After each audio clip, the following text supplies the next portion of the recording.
Well, first things to talk about is Remembrance Sunday. It went reasonably well. We had a few problems to start with. We had some trouble getting the flags there because we hired a van and there was trouble charging it. It was the last van available when our guys went to pick it up, and they got stuck with an electric van. There was problems with charging it, and they got halfway down to London, and then they weren't going to make it on time, so they landed up having to head back. So that was a bit disappointing. It wasn't anyone's fault. It wasn't any of our people's fault. In fact, it's probably like government initiatives and things like that, and all the emphasis on pushing people towards using electric vehicles when the technology isn't quite right yet. So obviously that was unfortunate, but because we got enough notice that they were unlikely to make it in time, we managed to get some flags together short notice and still had flags to do Remembrance Sunday. So the National Front paraded to the Cenotaph and Women of World War II Memorial as usual.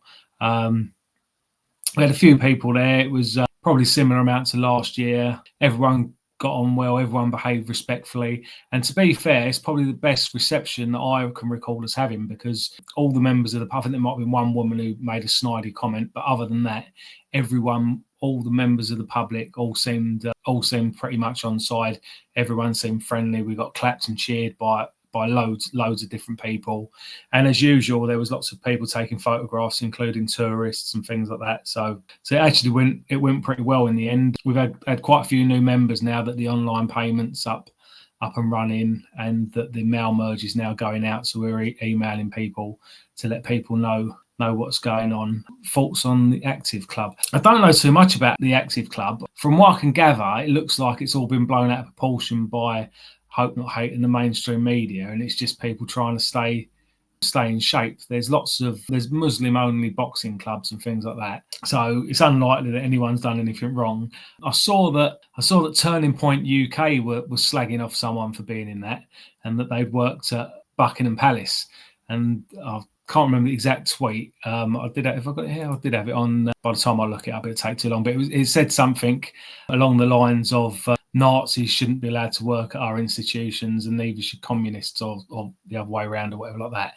It's absolutely ridiculous coming from Zionists to say things like that, especially when it's most probably come from the guy in question. I don't actually know him personally, but he was getting slagged off most probably on the back of Hope Not Hate. A lot of these stories on ITV, BBC, various newspapers, mainly the Mirror and the Guardian, they tend to come from Hope Not Hate.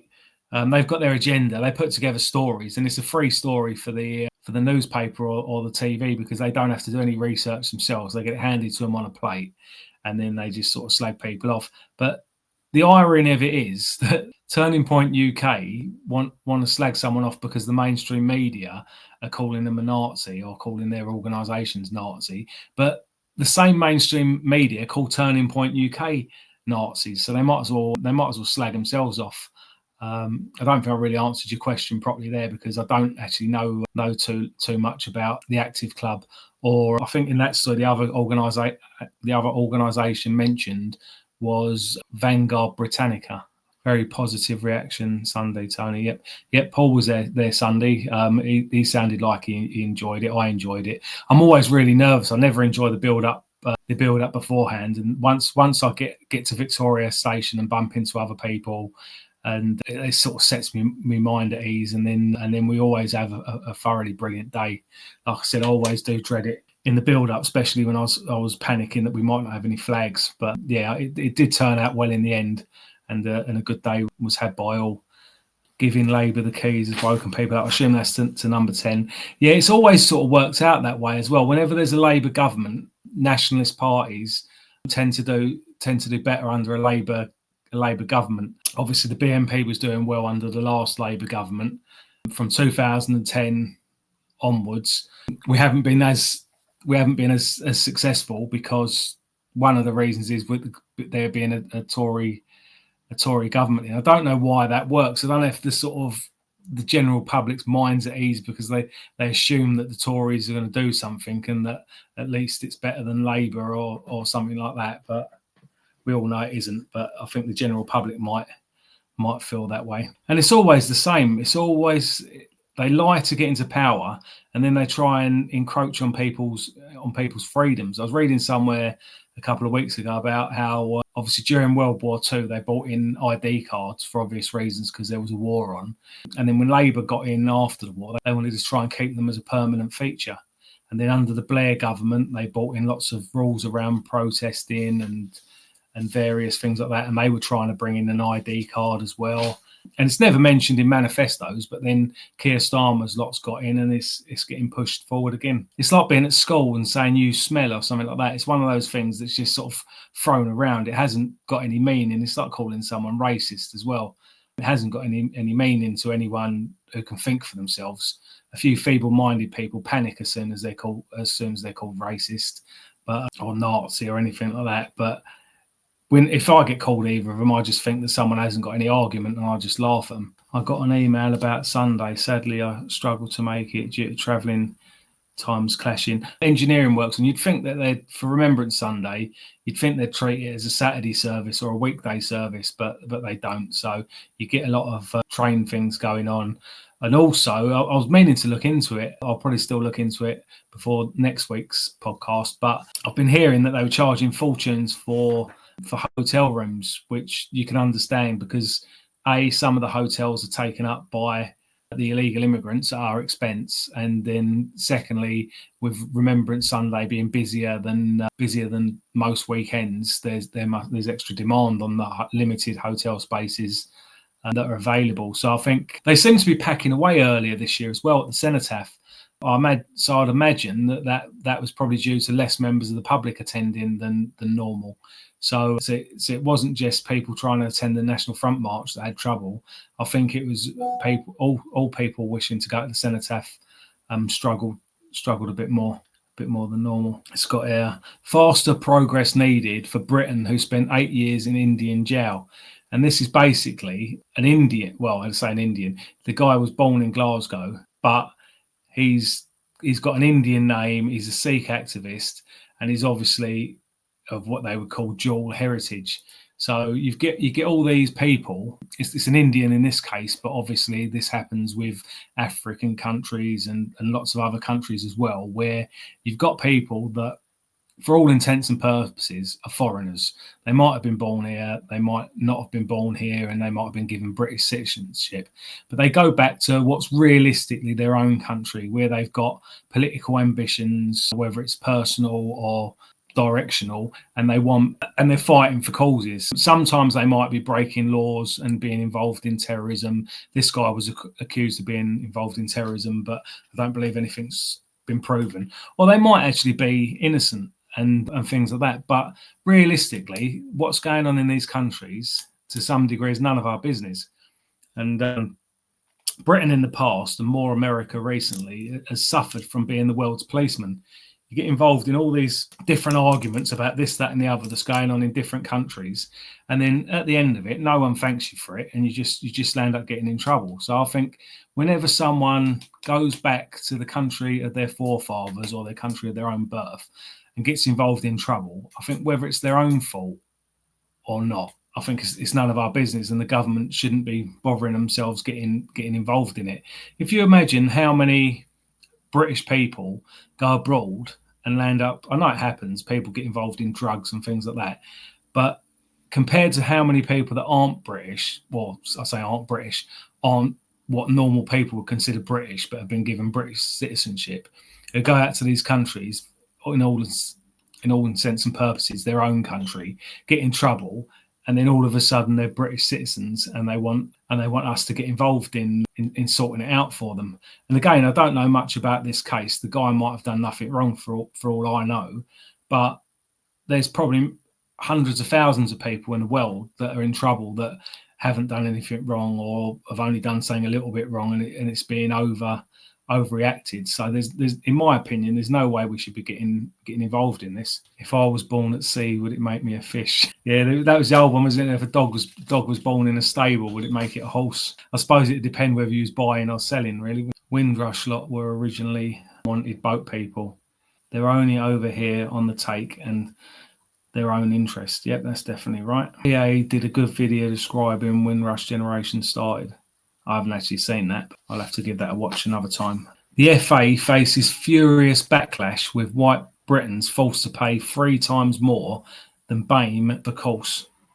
The FA have taken considerable criticism after offering a refereeing course for people of black, Asian, and mixed heritage, with white Britons expected to pay over 3 times more. I actually thought about popping along to this to have a little bit of a mini protest. It's probably a bit short notice now because it's only this weekend coming, but it's in Motspur Park, which isn't too far from Croydon.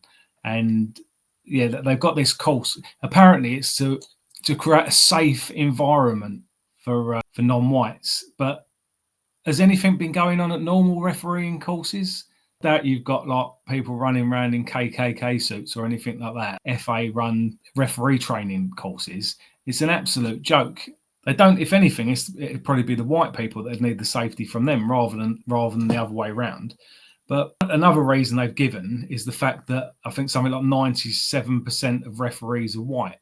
Probably a lot of blacks don't want to be referees. They'd rather be playing when they're younger, and then probably lose interest in it as they're getting older. And when it comes to like professionals, ex-players, they tend to go on to be pundits and things like that, and have other opportunities open to them. But even if it was a problem, the fact that they were underrepresented, what is the FA doing about white players being underrepresented in the Premier League? Because if you want to go by some sort of quota system where the referees should be representative of the population as a whole, then so should the players. So if we need to have more black referees, we need to have more white players. Don't put my name down for it because I'm rubbish. I'll be an embarrassment to everyone. But there's a lot more that could be done to encourage white kids to play at a high level.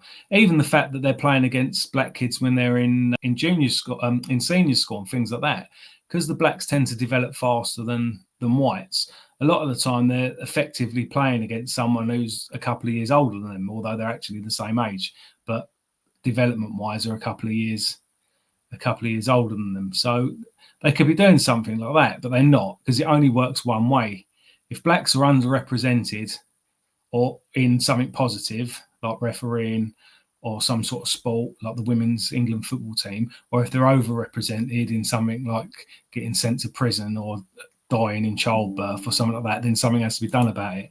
But whenever it's to their advantage, nothing's done. It only ever works one way. I was tempted to get a banner made up just saying, what is the FA doing about the underrepresentation of white players in the England team and in professional football in the UK? One of the reasons I didn't want to, I suppose people are only turning up there to do their referee training. So in some respects, a bit unfair to be protesting against them. But there again, they must have known when they applied for the course that they're getting it on the cheap, because you get paid. I think as soon as you're a referee, it doesn't matter what level it's at, you get paid.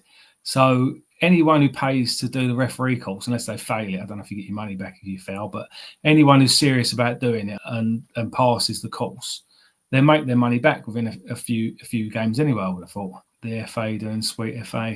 Yep, that's what I was saying about the blacks being overrepresented. Yeah, I think they're still underrepresented as fans as well. When it comes to probably not so much buying shirts or stealing shirts or whatever they do, but when it comes to actually paying to go, especially to away games, I think the vast majority of football fans are still white.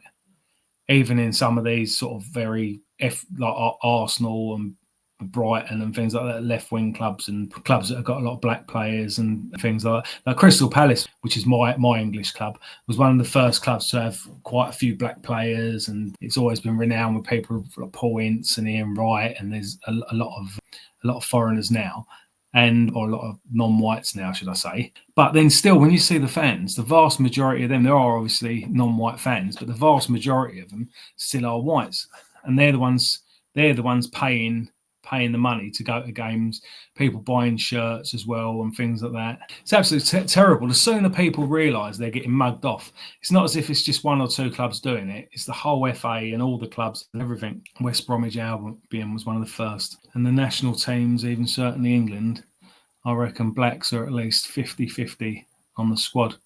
I remember years ago, it was actually kind of the other way around. There was actually African teams that had white players, where football wasn't that big out in Africa 20, 30 years ago, probably 30, 40 years ago.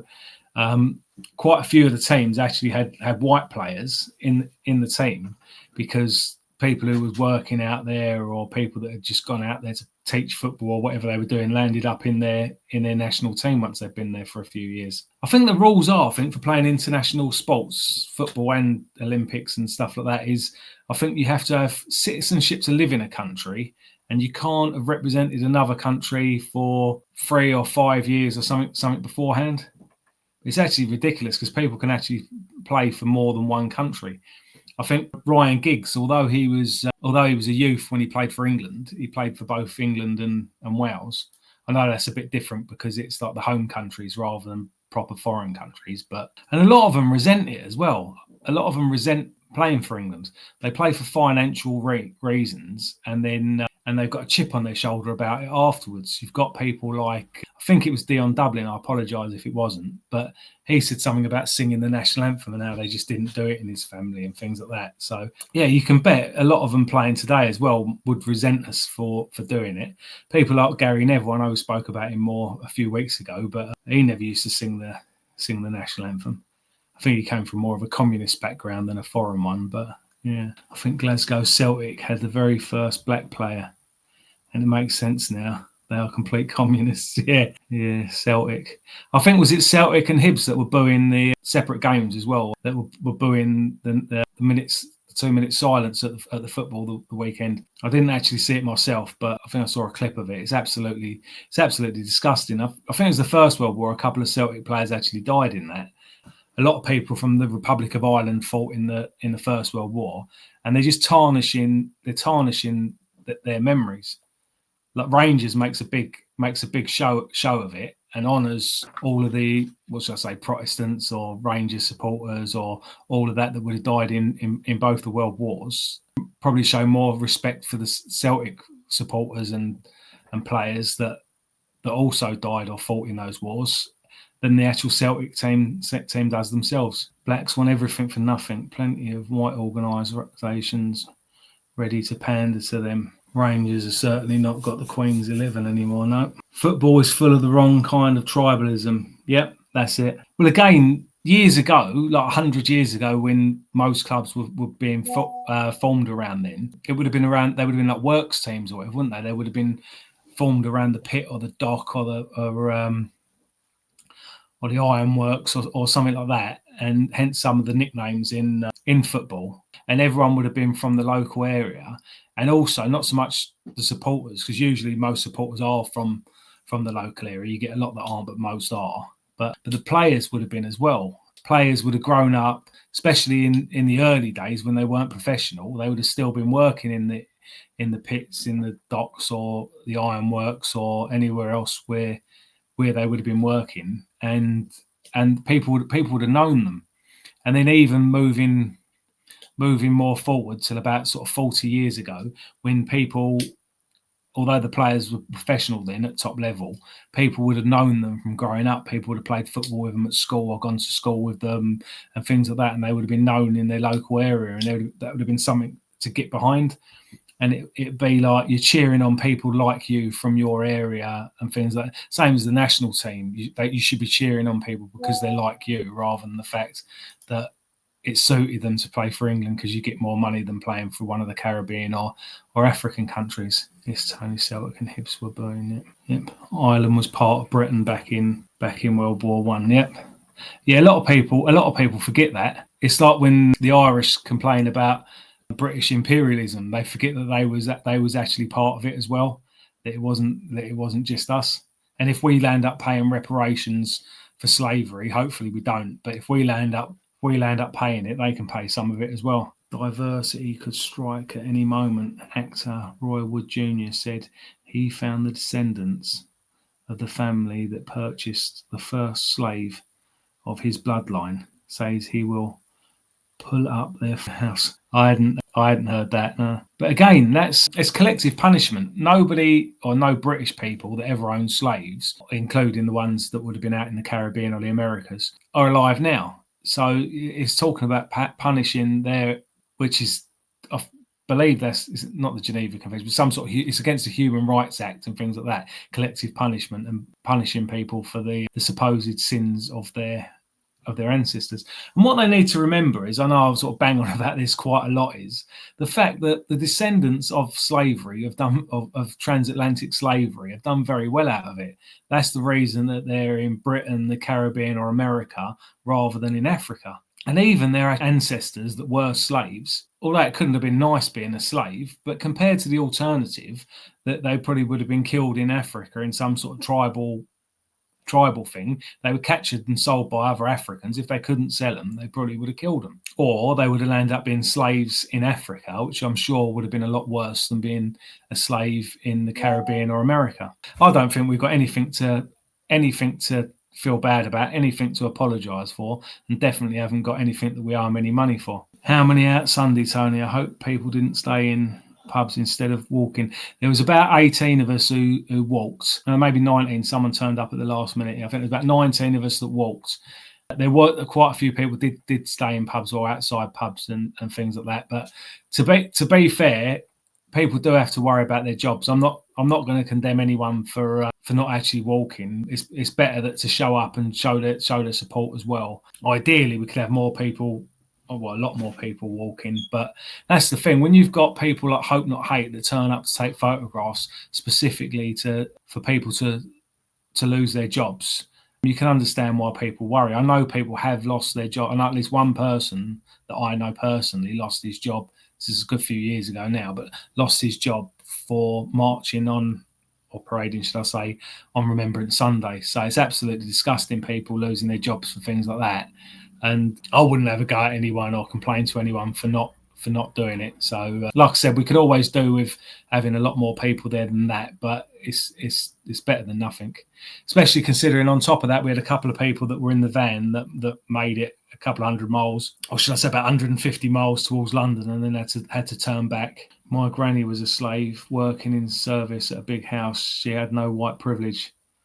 Again, nobody did. The same time that the blacks were in the fields picking cotton and sugar and whatever else they were doing, children were getting put up chimneys, down mines, or running in and out spinning jennies, and men were getting press ganged into the navy and getting cannonballs fired at them, and women were working in servitude and stuff like that.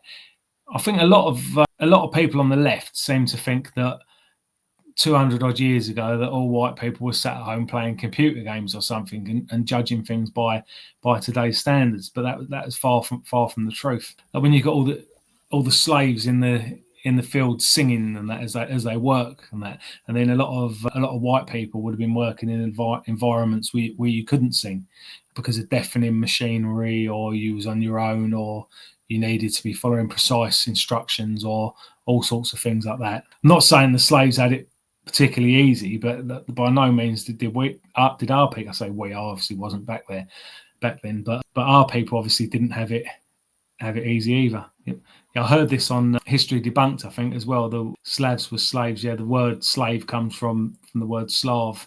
Exactly, whatever this white privilege is about, my family never got the memo. I think the only white privilege that genuinely exists is knowing whether people like you or not, because nobody's required to pretend they like you. If you're an ethnic minority or a homosexual or something like that, people sort of feel obliged to pretend they like you. I've had people complaining about blacks at work. They said, like a certain black guy said, he's done whatever he's done. He's a brilliant worker, but this. It's like, well, he's not a brilliant worker. You've just said that so that you don't come across as being racist.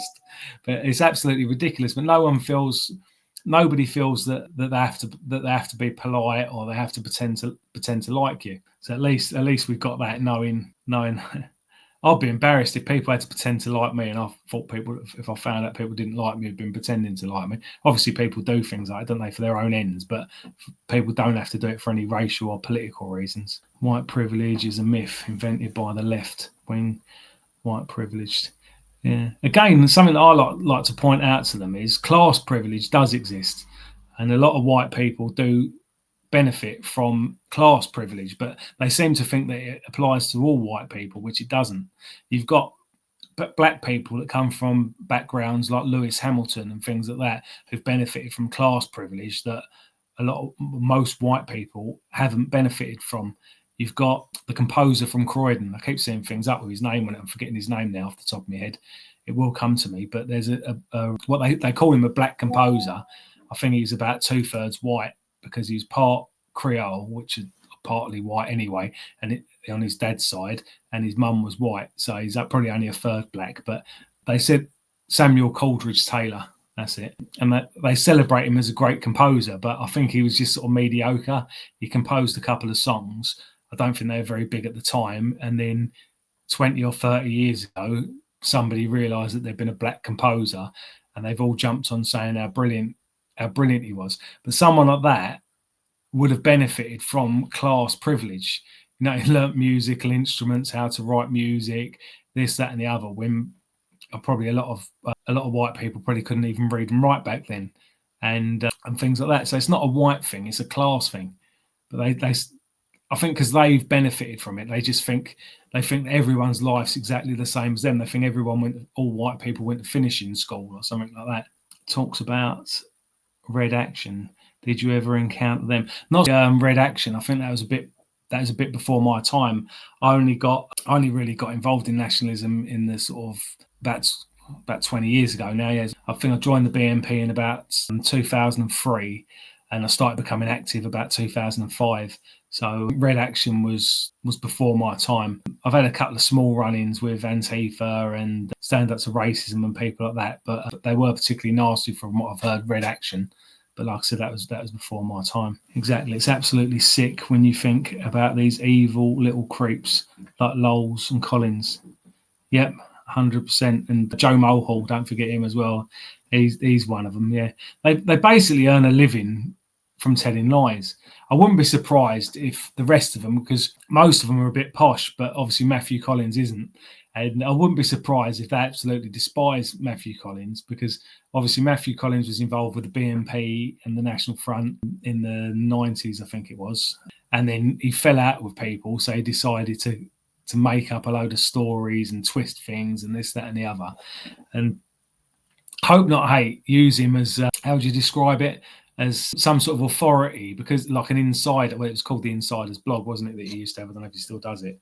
But they use him to say this guy was actually involved. He knows what it was like, this, that, and the other. But they all just tell lies. And I wouldn't be surprised if they all secretly hated Matthew Collins, and he probably hates them as well. They've got horrible, horrible lives. It is nice to pop along and say hello to them once in a while, just to remind. And like I've said numerous times before, I'd have any of them on here. If Matthew Collins wants to come on here, Nick Lowles wants to come on here, if Joe Mulhall wants to come on here, or any of the rest of them, I'll gladly have any of them on here to debate, or I'll go on a neutral platform, or I'd even go on their own platform and debate them. But they won't have it.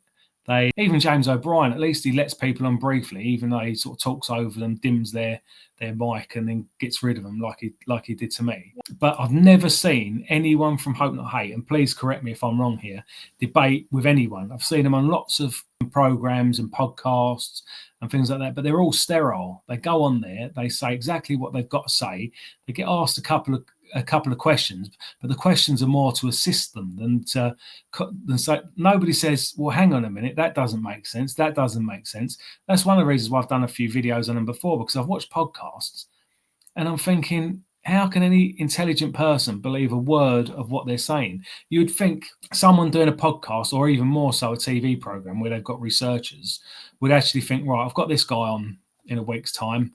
Let's read his book, or look up on him what he said in previous interviews, to come up with questions and things like that, and then think, hang on a minute, this is contradicting what he said before. This doesn't make any sense. Like, it might seem like a silly point, but I've done a video about this about 3 or 4 months ago. Matthew Collins, because he's so uncharismatic, I think Stephen Graham or whoever was producing The Walk-In decided to play the part in his own accent, just to come across as more charismatic than Matthew Collins. I'm sure he could have got into the part and played it and sounded and acted a lot like Matthew Collins, but it would have made the program very dull. So I think he decided to do it in his own voice, just to come across as more charismatic. And then Matthew Collins in some podcast about 3 months ago said that the reason he did it was because he was filming Matilda at the same time, and it would have been hard for him to do 2 different accents. But then in Matilda, he's got it's a bit comical, but he's got a London accent in it. So it wouldn't have been at all difficult for him to have put on a London accent when playing the part. But he obviously chose not to, because he wanted to come across more charismatic.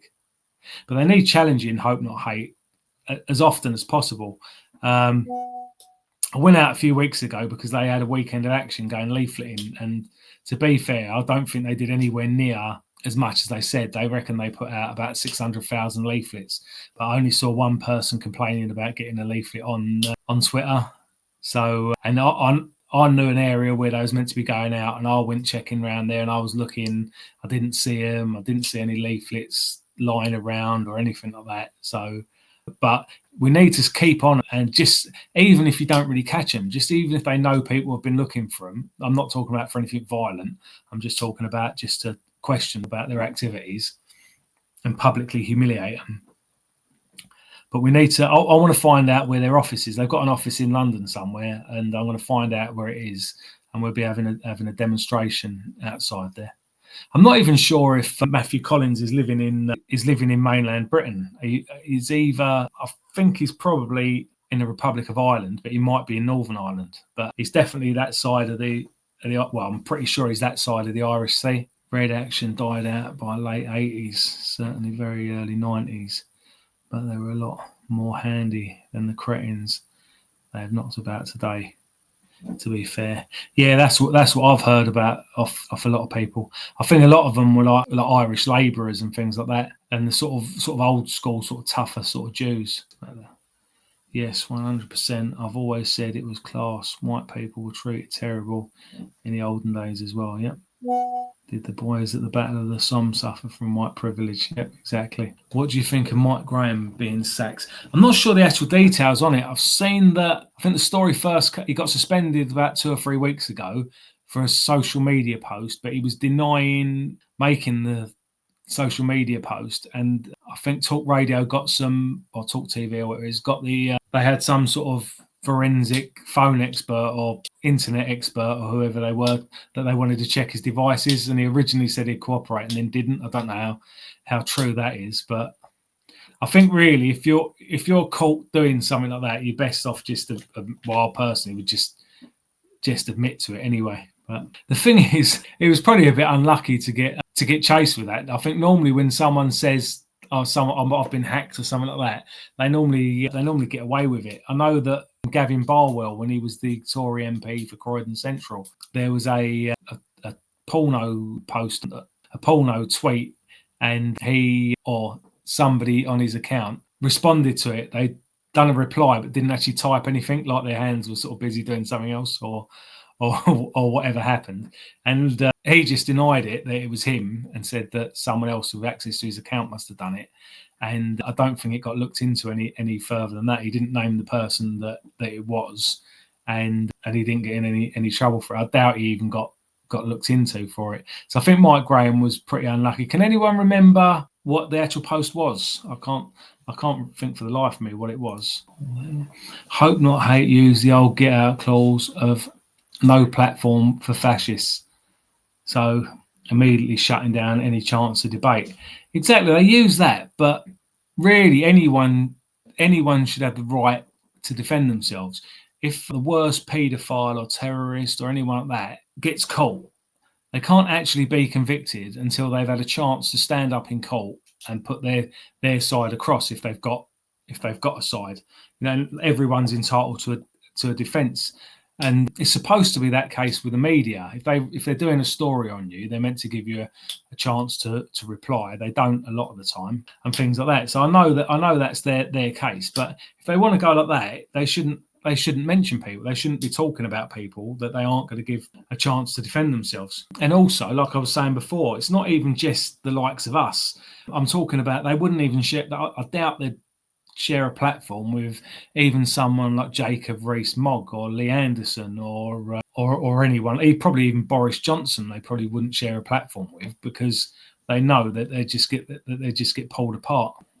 New Fatty Matty back in the day, that'd be Matthew Collins. Nobody liked him, was a little rat. lived in Lee. Complete lie.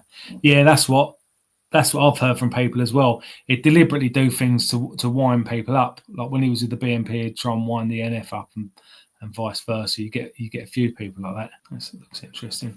Red Action had a criminal element also, especially in strongholds such as Manchester, where you had, say, Desi Noonan, an IRA member.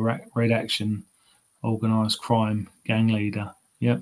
Well, technically they were all criminals because they were doing direct action, but actual organised crime as well. Yeah, it wouldn't surprise me, because a lot of people say not just Red Action, but any sort of red organisation, whether it's a direct action group or just people that go out whinging on the streets, that how can they actually think that way? But so many of them are anti-British, whether it's from a Jewish angle or a Irish angle or anything like that.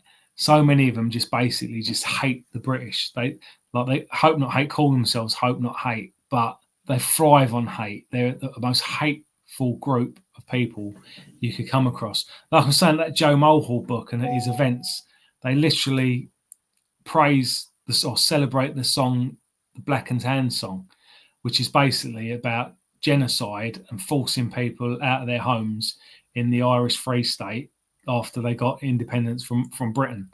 If that was happening, if that was British people doing that or white people doing that to any other group, any like if the National Front came to power, and then we started like just not even like we want to do with like sensible repatriation where their people are paid to leave. If people are just getting threatened and murdered and things like that on the streets, they'd be crying about it like nobody's business. But then when is somebody doing it to us?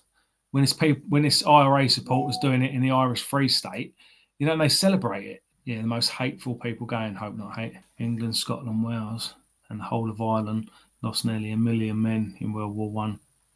We've never recovered from that. No, 60 plus million Europeans lost their lives in both world wars. Yeah. I met John Tyndall in 1986 on a BNP demo in Birmingham. Yeah, I know Richard Edmonds used to speak very highly of John Tyndall. Yeah. No More Brothers Wars. Yeah, JT was a great speaker. Yeah, could you imagine having him here now that we've got the internet and things like that? Like back when he was speaking, other than a few of them that got recorded, you had to be there to see it, or else you missed it. As the 100-year-old veteran recently said, if his fellow men saw the state of the UK today, they'd not have bothered.